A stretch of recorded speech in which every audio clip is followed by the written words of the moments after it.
The air in the living room was thick with the cloying scent of Eleanor's expensive perfume and the silent, heavy weight of a decision that had already been made. It was a beautiful room, a testament to what Eleanor Vance considered unimpeachable taste. Silk curtains the color of champagne, a grand piano that no one played gleaming in the corner, and walls adorned with portraits of Vance ancestors, their painted eyes judging all who entered. At the center of it all, a mahogany coffee table, polished to a mirror shine, served as the altar upon which a sacrifice was about to be made. Liam. His wife Chloe sat on the edge of the plush sofa, her posture ramrod straight, her hands clasped so tightly in her lap that her knuckles were white. She wouldn't meet his gaze. Her eyes were fixed on a small, almost imperceptible scratch on the table's surface, as if it were the most fascinating thing in the world. Beside her, radiating a triumphant energy that was almost a physical force, sat her mother. Eleanor Vance was a woman sculpted from disdain and entitlement. Her silver hair was arranged in a perfect helmet, her spine never touched the back of a chair, and her smile, the one she wore now, was a thin, sharp weapon. Between them and Liam, resting on the gleaming mahogany, was a sheaf of papers. Official. Final. Liam, Eleanor began, her voice smooth as chilled wine. Chloe has something to tell you. We feel it's best to be direct. There's no sense in prolonging the inevitable. Liam looked from his mother-in-law's predatory smile to his wife's averted face. He said nothing. His stillness was a stark contrast to the vibrating tension in the room. He simply waited, his hands resting calmly on his knees. He looked like a man prepared to listen, not a man whose world was about to be dismantled. Chloe finally drew a breath, a shaky, shallow thing. "I want a divorce, Liam." The words came out in a rehearsed rush, devoid of the emotion that should have accompanied them. They were her mother's words, spoken with her daughter's voice.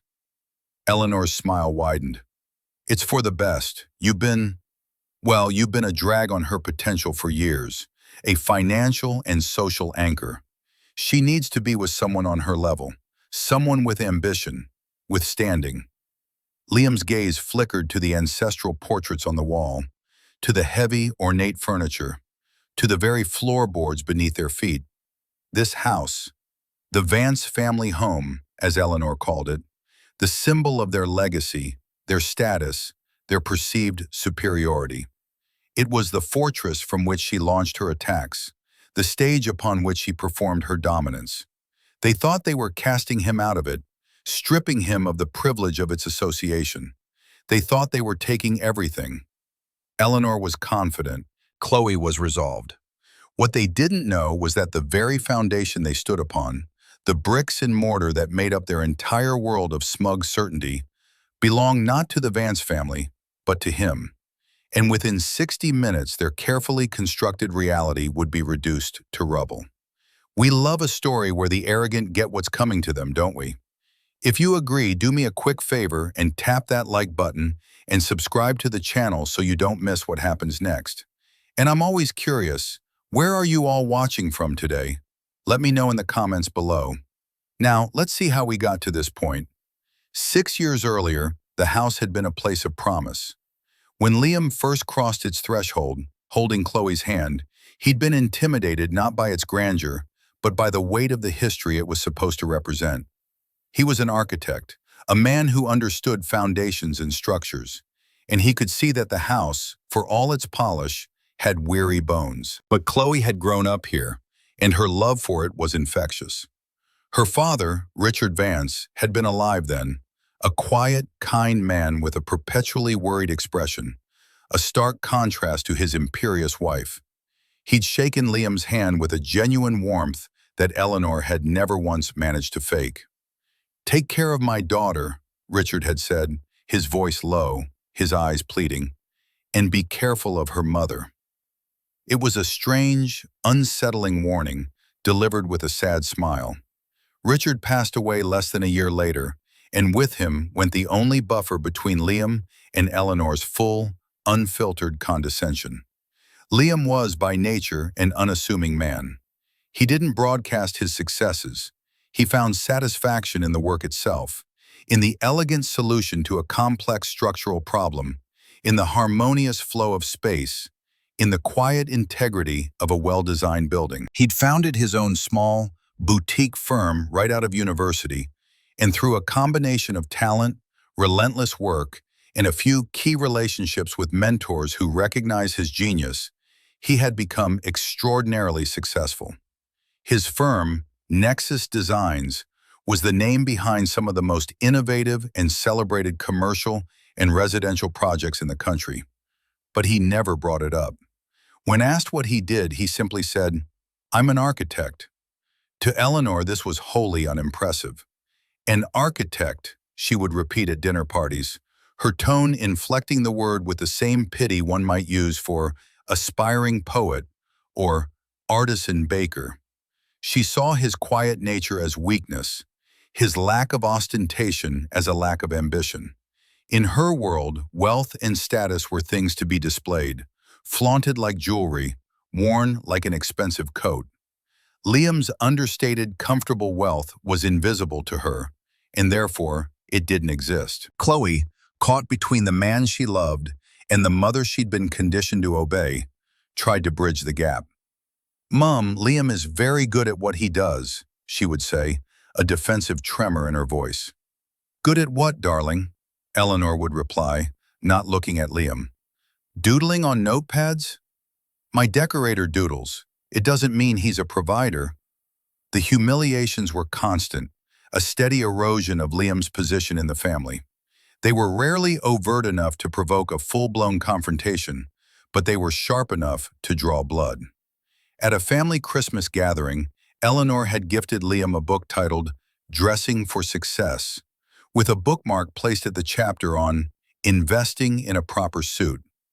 Liam, who owned a dozen custom-tailored suits, but preferred comfortable, well-made casual wear at home, simply smiled and thanked her.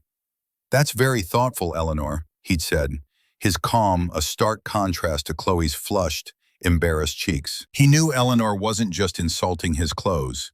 She was insulting his very substance, framing him as a man who didn't even know how to present himself as worthy. He endured it for Chloe. He saw the good in her, the warmth and kindness that flickered beneath the layers of her mother's influence. He believed his love for her, and hers for him, was a structure strong enough to withstand the storm of Eleanor's disapproval. For years, he held on to that belief. The true nature of the Vance family's finances was a secret Liam had stumbled upon by accident and then investigated with methodical precision. About 2 years into his marriage, he had been approached by Marcus Thorne, a senior partner at a prestigious law firm that specialized in high-value real estate and corporate holdings.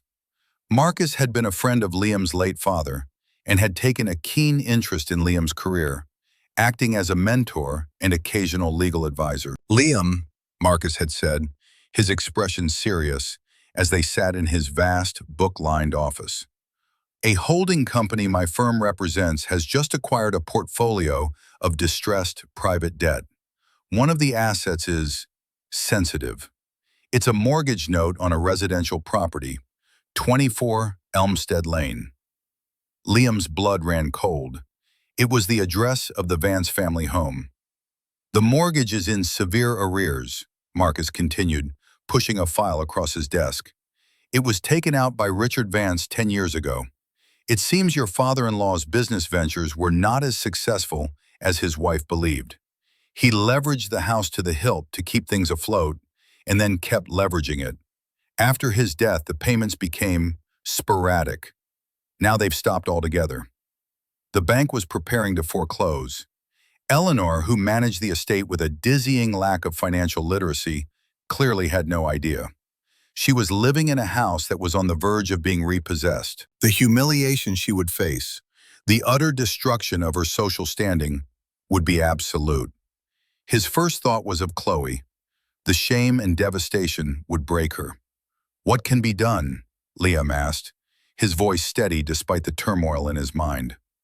"The holding company is looking to offload the note. They'll sell it at a discount to avoid the hassle of foreclosure. It's a clean transaction. The buyer acquires the debt, and with it, ownership of the property, Marcus explained. You could buy it, Liam, through a shell corporation. No one would ever need to know. You could become their silent landlord. You could save them. And so he did. It was an easy decision.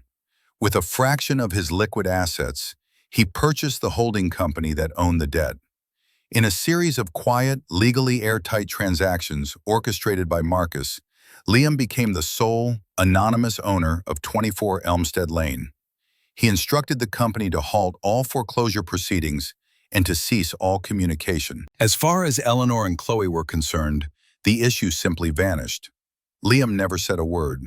He paid the property taxes, the insurance, the endless upkeep costs from a separate account, a silent benefactor protecting the very people who held him in such low regard. He did it for Chloe. He did it because it was the right thing to do. In his briefcase, he kept a simple, leather-bound folder. It contained the original deed, transferred to his holding company, and the final signed title. It was a symbolic object, a quiet reminder of a hidden truth, a secret reservoir of power he never intended to use. He thought of it as an insurance policy for his wife's happiness. He never imagined it would become a weapon for his own survival. The years that followed saw Eleanor's condescension escalate.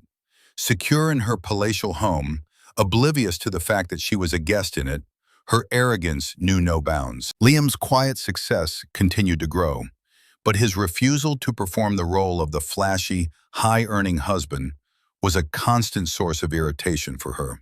She began a subtle, insidious campaign to poison Chloe's mind against him. "Look at Cynthia's husband," she'd say, casually flipping through a society magazine. "He just bought her a summer home in the Hamptons. And what does Liam do? He spends his weekends tinkering with those little building models in his study. It's a hobby, darling, not a career." Liam's hobby had just won him the prestigious Sterling Prize for Architecture, an award that came with a substantial cash prize and international acclaim. He hadn't even told them. He knew it wouldn't matter. Any success he had that didn't fit Eleanor's narrow definition of it was simply ignored. Chloe, who once defended him, began to fall silent. The constant drip of her mother's poison was having an effect. She started to see Liam through Eleanor's eyes, his quietness as apathy, his humility as a lack of drive, his contentment as a failure to strive for the things she was told she deserved. She began to resent him for not being the man her mother wanted for her, forgetting that he was the man she had chosen for herself.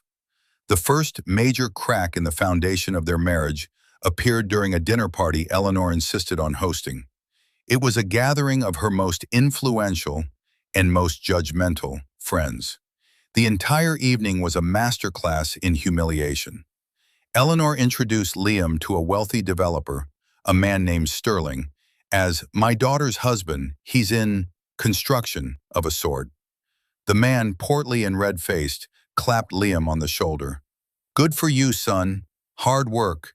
My company hires hundreds of you fellows." Liam just smiled politely. He didn't mention that Sterling's company was currently in a bidding war to win a contract for a new city skyscraper, a project for which Liam's firm was the lead design architect. He was, in effect, Sterling's potential future boss. Later, over dessert, Eleanor turned the conversation to travel. "Chloe and I are just dying to go to Monaco for the Grand Prix," she announced. "But of course, such things are, well, they're rather out of reach at the moment." She shot a pointed, pitying look at Liam. "Unless one's husband is in a line of work that can accommodate a certain lifestyle." The implication was clear and brutal. Liam was not just failing to provide luxuries, he was actively preventing them. Chloe stared down at her plate, her cheeks burning. A few years ago, she would have jumped to his defense, perhaps reminded her mother that they had just returned from a 2-week trip to Japan that Liam had arranged and paid for. But tonight, she said nothing. Her silence was a betrayal, sharper than any of Eleanor's barbs. Liam felt a profound and sudden coldness. He looked at his wife, at the woman he had protected, whose family home he had secretly saved, and saw a stranger. In his mind, he saw the leather folder in his briefcase at home. He felt its weight, the smooth texture of the cover. It was no longer just an insurance policy. It was a record of a debt, not a financial one, but a moral one.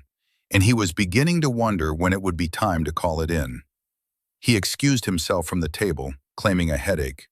In the quiet of the upstairs hallway, he leaned against the wall, the distant chatter of the party a meaningless hum. He looked at a framed photo on the wall, he and Chloe on their wedding day, smiling and hopeful. He had believed their love was a structure built on a solid foundation. Now he could feel the ground shifting beneath his feet. He could see the stress fractures, the cracks spiderwebbing through the walls. An architect knows when a structure is compromised. He knows that sometimes the only thing to do is to let it fall, so you can build something new and stronger in its place. He stood there for a long time, the polished wood cool against his back. And for the first time, he began to methodically, calmly plan for the demolition. The final push came 3 months later, disguised as a crisis. Eleanor called a family meeting, a term she reserved for moments of high drama. She sat Chloe and Liam down in the same living room, in the same spots they would occupy on the day of the final confrontation. Her expression was a carefully crafted mask of panic and sorrow. "There's no easy way to say this," she began, dabbing a dry eye with a silk handkerchief. "The estate, it's in trouble. I've just been speaking with the bank. There are debts I wasn't aware of from Richard's indiscretions."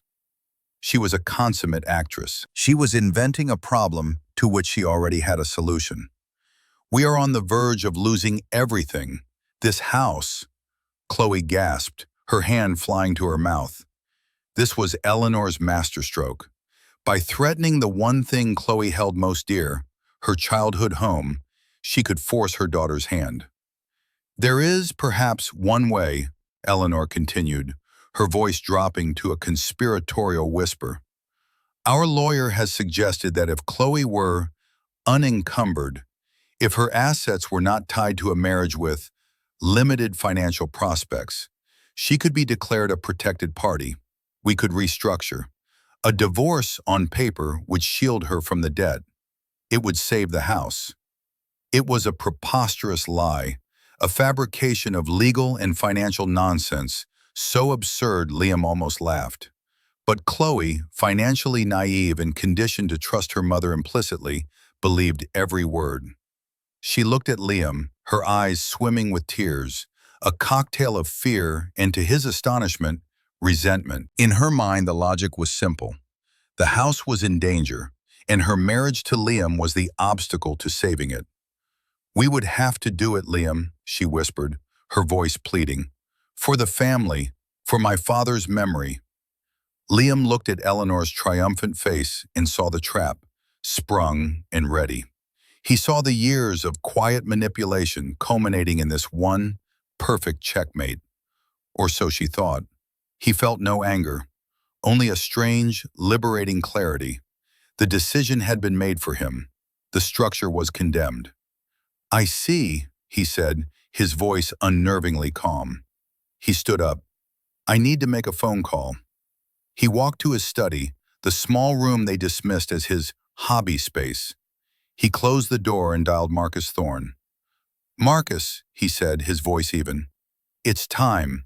Prepare the documentation, everything, and I need you to be available. I think the Vances are about to make a very big mistake."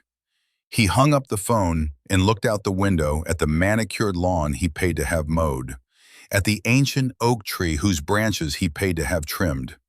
He had been the silent guardian of this place, the invisible foundation holding it all up. They thought he was the weakest part of the structure. They were about to learn he was the only thing keeping the roof from caving in. He felt a profound sense of peace, the quiet before the storm. He went back to the living room to hear their terms. The week that followed was a blur of cold shoulders and whispered conferences between mother and daughter. Liam moved through the house like a ghost, his presence tolerated but not acknowledged. He was already an exile in his own home, or rather, the home everyone assumed was not his. He saw the relief in Chloe's eyes, a relief that she was doing something to save her family, and it was like a knife in his gut. She was choosing a fantasy of her family's legacy over the reality of her husband's love and loyalty. He spent his evenings in his study, not sketching buildings, but methodically organizing files with Marcus. They prepared a complete dossier, the original deed to the house, the chain of titles showing the transfer to Liam's holding company, the canceled checks for 5 years of property taxes, the invoices from landscapers, roofers, and plumbers, all paid from his accounts. It was a mountain of irrefutable proof, a quiet paper avalanche waiting to be released. He also had Marcus draw up a second set of documents, a formal eviction notice, giving the occupants of 24 Elmstead Lane 30 days to vacate the premises, and a third, the divorce papers he would serve in response to theirs, citing irreconcilable differences. His terms were simple. He wanted nothing from Chloe that he hadn't already paid for himself. He would not contest the dissolution of the marriage, a union that he now realized had been dissolved in spirit long ago.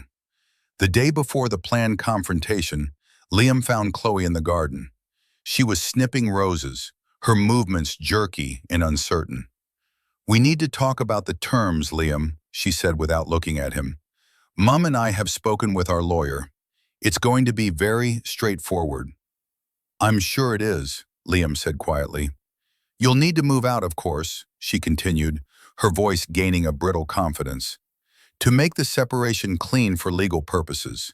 You can take your car, your clothes, your drawing table.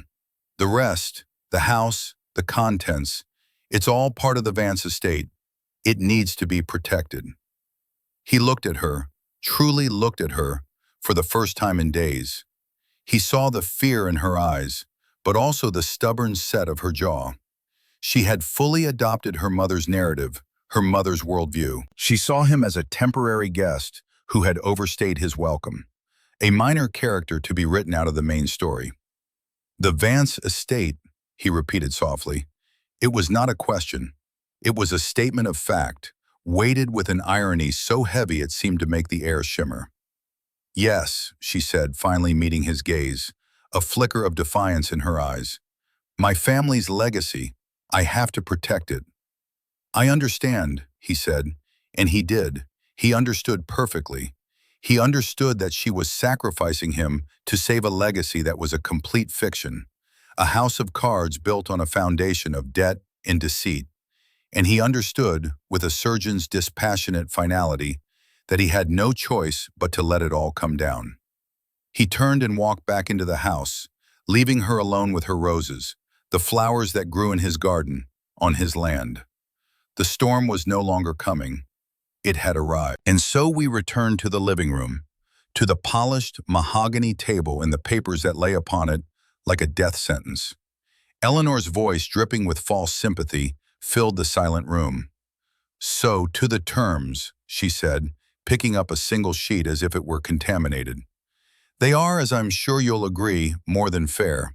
You will vacate the premises by the end of the day. You may take your personal effects, clothing, toiletries, and the contents of your little study. Nothing more. The car, which is registered in Chloe's name, will of course remain." It was true. He had bought her the luxury sedan as a birthday gift and put it in her name as a gesture of trust, a gesture that was now being used as another small, sharp blade. "Everything else," Eleanor continued, with a grand sweep of her hand that encompassed the entire room, the entire house, "is part of the Vance family trust, non-negotiable." Liam didn't look at the papers. He looked at Chloe. "Is this what you want, Chloe?" he asked, his voice quiet, yet it cut through Eleanor's monologue like a razor. Chloe flinched. She looked at her mother, who gave a slight, almost imperceptible nod. "It's what's necessary," Chloe said, her voice barely a whisper, "to protect the family." "The family," Liam repeated, the words tasting like ash. He let the silence hang in the air for a long moment, forcing them to sit with the weight of what they were doing. He had given them one last chance to see, to understand, to choose differently. They had failed the test.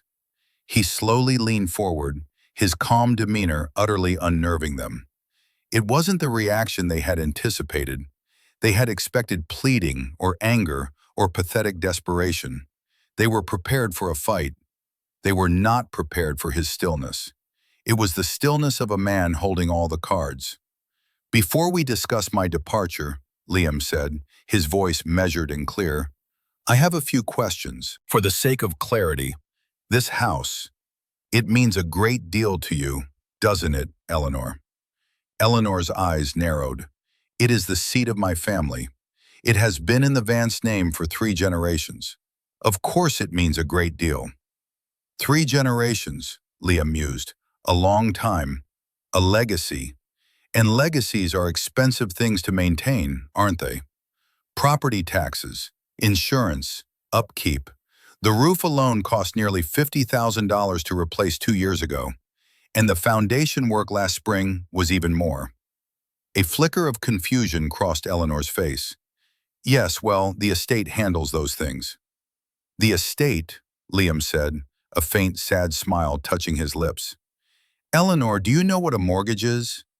The question was so simple, so condescendingly basic, that Eleanor bristled. "Of course I know what a mortgage is. What a ridiculous question. This house is owned outright.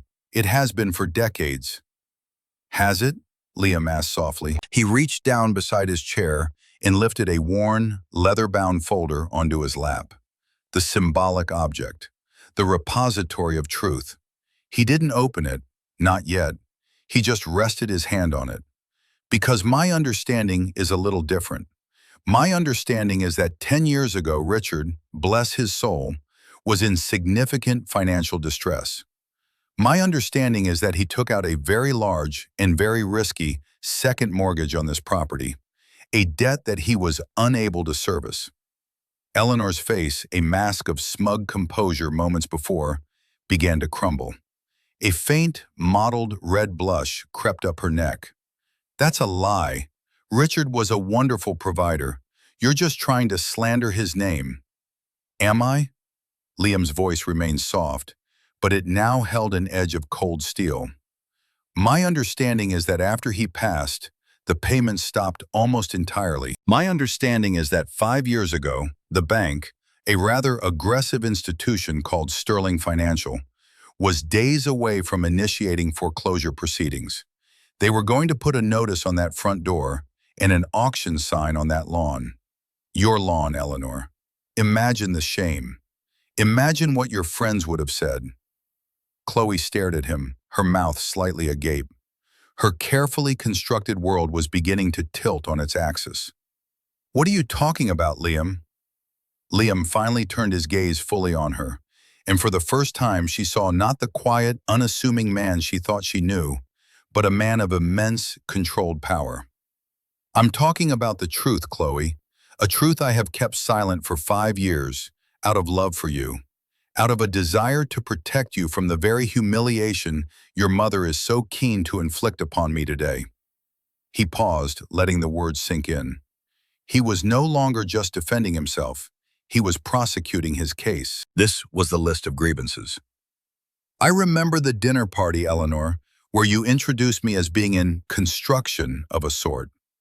The man you introduced me to, Mr. Sterling, was the CEO of Sterling Financial, the very bank that was about to take your home.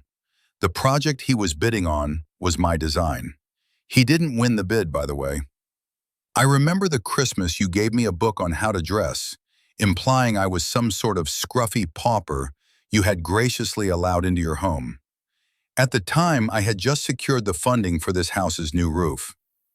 And I remember just last week, Chloe," he said, his voice softening with a deep, profound sadness, "when you told me I needed to leave so you could protect your family's legacy.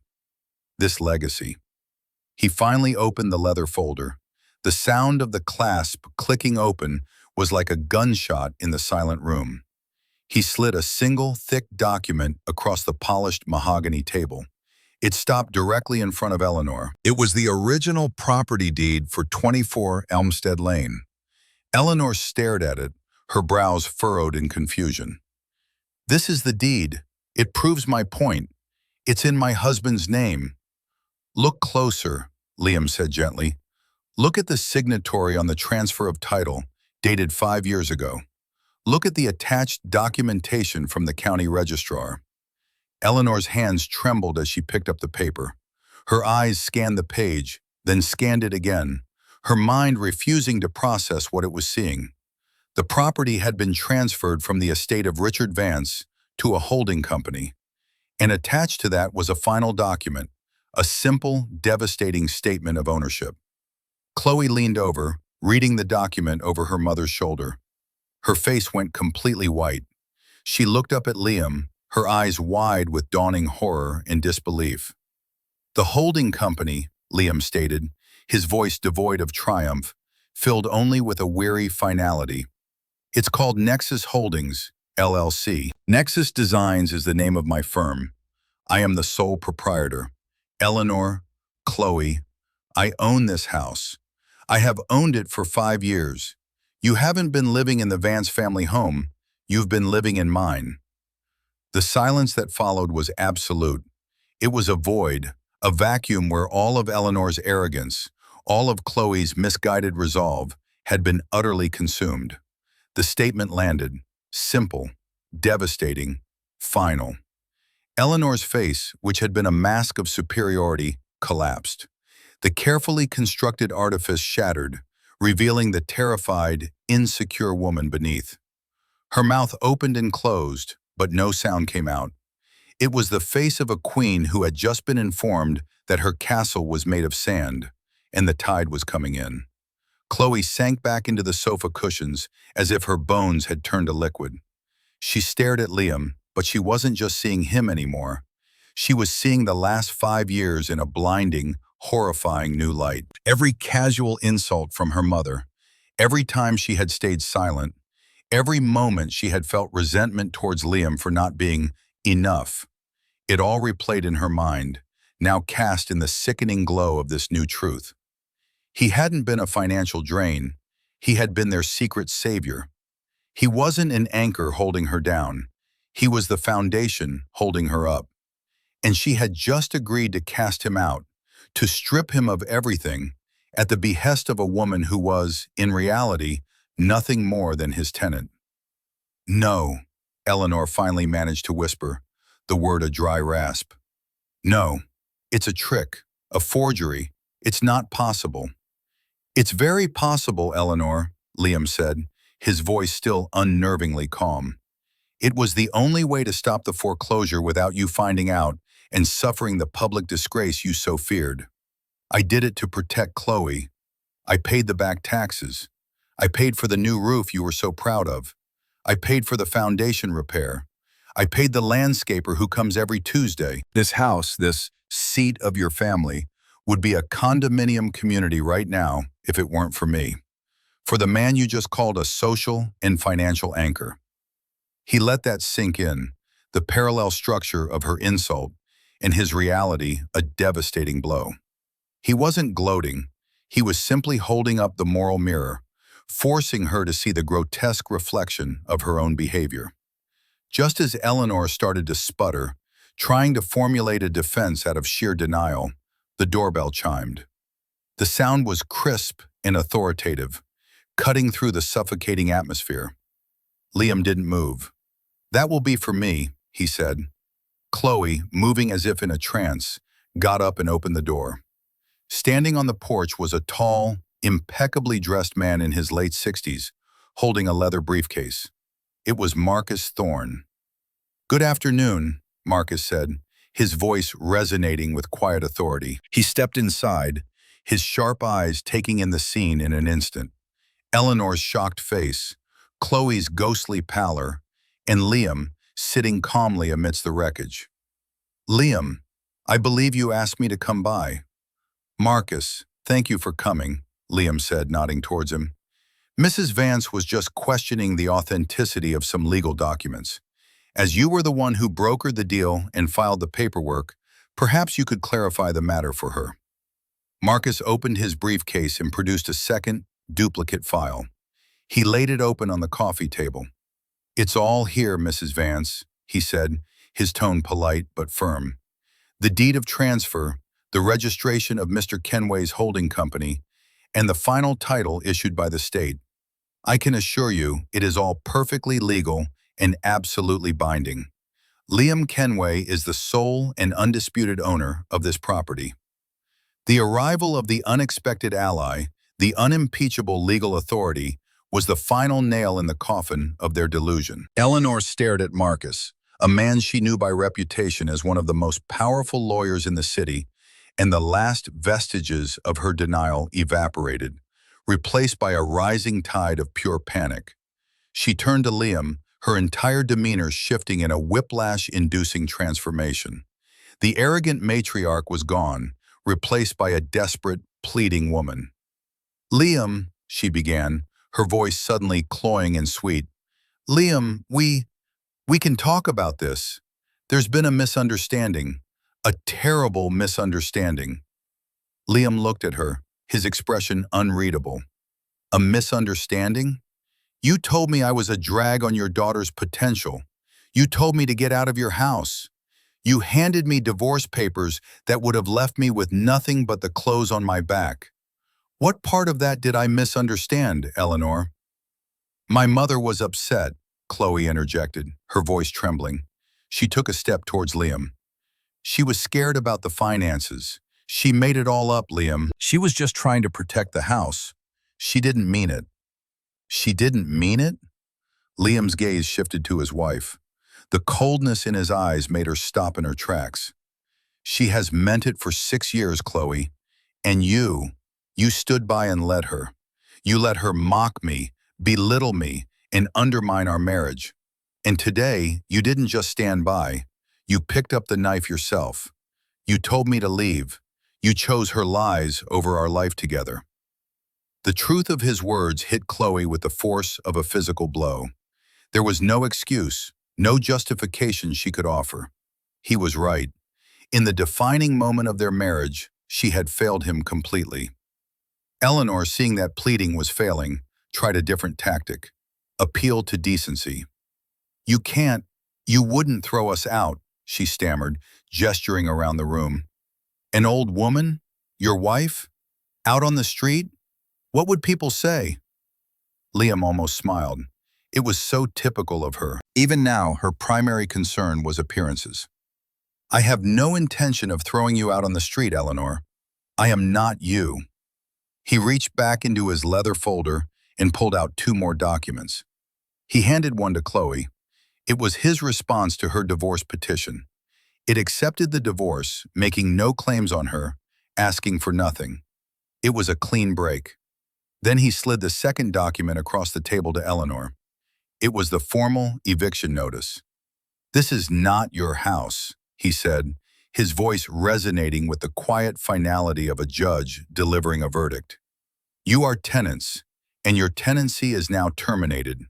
As per the law, I am giving you 30 days to vacate the premises. You will be out of my house by the end of next month. Marcus will oversee the process to ensure it is all handled legally and correctly." 30 days.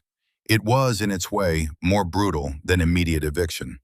It wasn't an act of rage. It was a calculated, dispassionate business transaction. It gave them time to pack, to find a new place to live, and to sit with the full scope of their consequences. It gave the world 30 days to learn the truth. Eleanor stared at the paper as if it were a venomous snake. The blood drained from her face. 30 days. In 30 days, her entire world, her home, her status, her reputation, would be gone. She would be the talk of her social circle, the object of the very pity and scorn she so delighted in dishing out. It was a fate worse than death for her. Chloe crumpled the divorce papers in her hand. "Liam, please," she whispered, tears finally streaming down her face. "Don't do this. We can fix this. I can fix this. I love you." Liam looked at her, and for a moment, a flicker of the old warmth, the old love, crossed his face. But it was followed by a profound, unbridgeable sorrow. "You may love me, Chloe, but you don't respect me, and you don't trust me." "You trust her," he said, gesturing to her mother. You chose to believe her lies rather than believe in me. A marriage can survive many things. It cannot survive that. The foundation is broken. It's over. He stood up, the leather folder in his hand. Marcus will be in touch to arrange the details. I'll be staying at a hotel until you have moved out. He walked towards the front door, his steps steady and sure. He didn't look back. He didn't need to. He had already seen everything. As he opened the door and stepped out into the afternoon sun, the heavy door clicking shut behind him, the sound echoed in the silent, cavernous room. It was the sound of the end. And for Liam, it was the sound of the beginning. The 30 days that followed were a masterclass in unraveling. The news, as news in such circles always does, traveled with the speed and destructive force of a wildfire. It began as whispers at the country club, then became hushed conversations over lunch, and finally open, delicious gossip. Eleanor Vance, the queen of appearances, was being evicted, not by a bank but by her own son-in-law, the quiet, unimpressive architect whom she had so publicly disdained. The irony was too rich, too perfect, for anyone to resist. Eleanor tried to control the narrative. She told a frantic, convoluted story about Liam being a vindictive charlatan who had somehow swindled them. But her story kept changing, and it couldn't stand up to the simple, verifiable truth that Marcus Thorne, a man of unimpeachable integrity, quietly confirmed to a few key people. Liam Kenway owned the house. He had for years. The Vances were being evicted following their attempt to divorce him and leave him with nothing. The story was so clear, so morally unambiguous, that Eleanor's version was quickly dismissed as the desperate flailing of a fallen woman. Her friends, the ones she had cultivated based on status and wealth, began to distance themselves. Invitations stopped arriving. Phone calls went unreturned. To be associated with Eleanor Vance was now a social liability. She had built her entire identity on the foundation of that house and the status it conferred. Without it, she was nothing. She was forced to see her relationships for what they were, hollow transactions, as superficial as her own values. For Chloe, the 30 days were a painful, clarifying ordeal. The shock gave way to a deep, gut-wrenching shame. She was forced to pack up her childhood home, room by room, each object a reminder of a life built on a lie. The family portraits on the wall seemed to mock her, their painted eyes no longer judgmental, but pitiful. She saw her mother not as a strong matriarch, but as a terrified, manipulative woman whose obsession with appearances had cost them everything. She tried to call Liam multiple times a day at first. He never answered. She left long, rambling voicemails, filled with tears, apologies, and pleas to reconsider. I was wrong, Liam. I was so wrong. I was blind. Please, just talk to me. We can go to counseling. I'll do anything. After a week of silence, she received a single, brief email from him. Chloe, I have received your messages. My decision regarding our marriage is final. The trust is irrevocably broken. I wish you well in finding your own path forward. For your mother, I have instructed Marcus to help her secure a lease on a small, respectable apartment. I will cover the first 6 months' rent. It is a final gift for the woman who was once my wife. After that, you are on your own. I will not leave you destitute, but I cannot be part of your life. Liam. The email was both kind and utterly devastating. It was not cruel. It was final. He wasn't punishing her. He was releasing her. He was closing a door, firmly but not violently. The 6 months of rent for her mother was a gesture that spoke volumes. It showed he was still a man of integrity, not driven by revenge. But it also drew a clear, uncrossable line. He was providing a soft landing, but he would not be there to catch them. The dynamic between Chloe and her mother shifted dramatically. The scales fell from Chloe's eyes. She saw the years of manipulation, the constant poisoning of her mind against the one person who had been her staunchest protector. The resentment she had once felt for Liam was now directed squarely at Eleanor. "This is your fault," Chloe said one evening, surrounded by half-packed boxes. Her voice was flat, devoid of emotion. "All of it. You were so obsessed with status, with what people thought, that you destroyed my marriage. You drove away a good man. For what? For a house that wasn't even ours?" Eleanor, who had been sitting listlessly on a dusty sofa, looked up, her face a ruin. "I was trying to protect you." "No," Chloe shot back, her voice rising for the first time. "You were trying to protect yourself, your pride, your ridiculous social standing. You never cared about my happiness. You only cared about how my marriage reflected on you. You used me, and you used him. And now look at us. We have nothing." The final day arrived, gray and overcast, mirroring the mood inside 24 Elmstead Lane. A moving truck, a far smaller one than would have been needed to empty the house in its glory days, was parked in the driveway. Chloe had sold most of the ornate, oversized furniture. It wouldn't fit in the small, two-bedroom apartment she had managed to rent for herself, nor in the even smaller one-bedroom unit Liam's lawyer had secured for Eleanor. As the last box was loaded, Chloe stood in the empty living room. The cavernous space echoed with every footstep. The indentations in the carpet where the sofa had been, the faint outlines on the walls where the portraits had hung. It was a ghost of a life. She was no longer crying. A quiet, grim resolve had taken its place. For the first time in her life, she was truly on her own, untethered from her mother's influence and her husband's silent support. It was terrifying, but in a strange way, it was also a beginning.